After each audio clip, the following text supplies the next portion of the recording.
ಎಲ್ಲೆಲ್ಲಿ ಹೋಯ್ತೀನಿ ಏನೇನ್ ಮಾಡ್ತೀನಿ ಈಗೆಲ್ಲ ಅದು ಆ ಪ್ರೊಸೆಸ್ ಅಲ್ಲೇ ಇರೋದು. ಇವಾಗ ಎಲ್ಲರನ್ನು ಮೀಟ್ ಮಾಡ್ಕೊಂಡು ಹೋಗ್ತೀವಿ. ತುಂಬಾ ಮಾತಾಡೋ ತರ ಕ್ರಿಯೇಟ್ ಆಗ್ಬಿಟ್ಟಿದೆ. ಅದನ್ನ ನೀವು ಹೇಗೆ ತಗೊಳ್ತೀರಾ? ಪಾಸಿಟಿವ್ ಜೊತೆ ನೆಗೆಟಿವ್ ಕೂಡ ಬರ್ತಾ ಇದೆ. ಸೊ ನೆಗೆಟಿವ್ ಈಗ ಬಿಗ್ ಬಾಸ್ ಟ್ರೈನ್ ಸಿಕ್ಕದಾದ್ಮೇಲೆ ಈ ತರದ ಕಾಮನ್ ಪಾಸಿಟಿವ್ ಇರುತ್ತೆ, ನೆಗೆಟಿವಿಟಿನೂ ಇರುತ್ತೆ.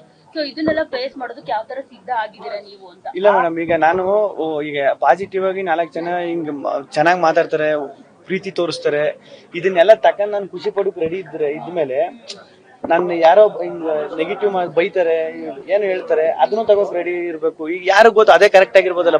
ಸರಿ ಆಯ್ತು. ಈಗ ನಾನು ಏನು ಒಂದು 20-25 ವರ್ಷ ಇಂಡಸ್ಟ್ರಿಲಿ ಇದ್ದು ಇದನ್ನೆಲ್ಲ 25 ವರ್ಷ ಕ್ಯಾರಿ ಮಾಡ್ಕೊಂಡು ಇದು ನನಗೂ ಹೊಸ್ತಲ್ವಾ ಮೇಡಮ್? ಇದೆಲ್ಲ ಈ ನೇಮು, ಈ ಫೇಮು, ಇದು ಈ ಪ್ರೀತಿ, ಇಷ್ಟು ಜನ, ಇದೆಲ್ಲ ಹೊಸ್ತಲ್ವಾ?